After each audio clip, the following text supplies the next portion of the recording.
বৈষম্য বিরোধী ছাত্র আন্দোলনের ঘোষিত কর্মসূচি মার্চ ফর জাস্টিসে যোগ দিতে হাইকোর্টের সামনে এলে কিছু আন্দোলনকারীকে এভাবেই ধরে নিয়ে যায় পুলিশ। এ সময় আশেপাশের সাধারণ মানুষ আন্দোলনকারীদের সাথে একাত্মতা পোষণ করে পুলিশকে প্রতিরোধ করার চেষ্টা করে। হাইকোর্টের সামনে আন্দোলনকারীদের পুলিশ বাধা দেওয়ার চেষ্টা করলে এক পর্যায়ে কোর্ট থেকে আইনজীবীরা রাস্তায় নেমে আসে এবং আন্দোলনকারীদের সাথে স্লোগান দিতে থাকে। ন্যায় বিচারের প্রয়োজনে দাবিতে তারা এখানে এসেছিল এবং সেখানে প্রথমে 5 জন ছাত্রকে তুলে নিয়ে যাওয়া হয় প্রিজেন্ট ভ্যানে। সে খবর শুনে আমরা আইনজীবীরা ভিতর থেকে এসেছি তাদের সাথে এখানে একত্রতা জানাতে। ঢাকা বিশ্ববিদ্যালয়ের শিক্ষক ও ছাত্ররা মিলে দোয়েল চত্বর থেকে হাইকোর্টের দিকে মার্চ করতে চাইলে মাঝপথে পুলিশ তাদের বাধা দেয়।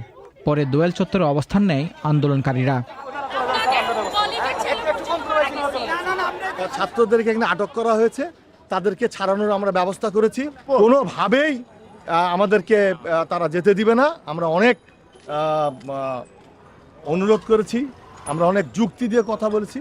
তাদের কথা হলো আমরা যেতে পারবো না, কোনোভাবেই এখান থেকে যেতে পারবো না। এই যে একটা ফিয়ার ক্রিয়েট করা এবং হচ্ছে আমাদেরকে জড়ো হতে না দেওয়াটা, এই জড়ো হতে না দেওয়ার সমস্যাটা আমরা মনে করি যে মানে একটা ভয়ের বহিঃপ্রকাশ। আমাদের দাবি তো ন্যায়সঙ্গত দাবি, আমরা তো এখানে আন্দোলন করতে এসেছি, আমরা তো এখানে চালাওপড়া করতে আসিনি। তারপর আমাদের এই ভয় পাওয়ার দাবিটা, আমাদেরকে দাবি কথা বলতে না দেওয়ার যে ব্যাপারটা, সেই ব্যাপারটাতে আমরা অনেক বেশি অসন্তুষ্ট। আমাদের ভাইদের যাদেরকে নিয়ে যাওয়া হয়েছে, আটক করা হয়েছে, তাদের মুক্তির জন্য আজকে আমাদের দাবি। যাদেরকে মেরে ফেলা হয়েছে তাদের মৃত্যুর বিচার আমরা চাই। এটা হচ্ছে আজকে আমাদের দাবি, জাস্টিস। এদিকে বরিশালেও পিস ফর জাস্টিস কর্মসূচি পালন করতে রাস্তায় নেমেছিল শিক্ষার্থীরা।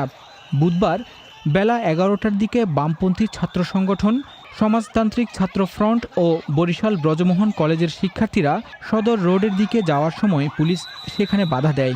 এ সময় বিক্ষোভকারীদের সাথে ধাওয়া পাল্টা ধাওয়া হয় তাদের।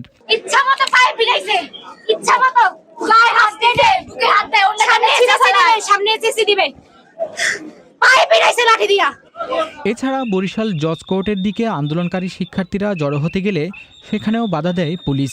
এই দুই ঘটনায় অন্তত 10 থেকে 15 জন আহত হয়েছে। এখানে কোনো সাধারণ শিক্ষার্থী না, এখানে প্রতিটা আপনারা দেখেন যে এখানে আসলে কারা আছে। মার্চ ফর জাস্টিস কর্মসূচির অংশ হিসেবে বুধবার সকাল 10টা থেকে চট্টগ্রামে বিক্ষোভ করেছে শিক্ষার্থীরা। এই সময় চট্টগ্রাম আদালত চত্বরে হাজারের বেশি আন্দোলনকারী অবস্থান নেয়। সেখানে বড় কোনো সহিংসতা না হলেও বেলা 11টার দিকে কথা কাটাকাটির এক পর্যায়ে পুলিশ কয়েকজনকে আটক করে, যাদের মধ্যে 3 জন নারী শিক্ষার্থীও ছিলেন। এই সময় বিক্ষোভকারীদের সমর্থনে 2 শতাধিক আইনজীবীও বের হয়ে আসেন। মানুষ তাদের সন্তানদের বিচার চাইছে, আমরাও কথা দিচ্ছি, আমরাও বিচার না নিয়ে ফিরব না। সিলেটে বিক্ষোভরত শিক্ষার্থীদের একটি মিছিলে টিয়ার শেল ও সাউন্ড গ্রেনেড নিক্ষেপ করে ছত্রভঙ্গ করে দিয়েছে পুলিশ। মিছিল নিয়ে শাহজালাল বিজ্ঞান ও প্রযুক্তি বিশ্ববিদ্যালয়ের শিক্ষার্থীরা সিলেট শহরের সুবিদবাজার এলাকায় গেলে পুলিশ তাদের আটকে দেয়। এ সময় ধাক্কাধাক্কির ঘটনা ঘটে। এক পর্যায়ে মিছিলকারীরা বাধা উপেক্ষা করে অগ্রসর হতে থাকলে পুলিশ টিয়ার শেল এবং সাউন্ড গ্রেনেড ব্যবহার করে তাদের ছত্রভঙ্গ করে দেয়। আমরা বিচার চাই কেন আমাদের ছাত্রদেরকে চোর ডাকাতের মতো মেসে মেসে হানা দিয়ে ঘরের দরজা লাথি মেরে ভেঙে রাতের বেলা তাদেরকে ধরে নিয়ে আসতেছে? এটা কি ফিলিস্তিন? এটা কি ইসরায়েলের আক্রমণ? বাংলাদেশের আইন শৃঙ্খলা বাহিনী কি ইসরায়েলের দোসর? কোটা আন্দোলন ঘিরে মার্চ ফর জাস্টিস কর্মসূচির অংশ হিসেবে বিক্ষোভ মিছিল করেছে জাহাঙ্গীরনগর বিশ্ববিদ্যালয়ের শিক্ষার্থীরা।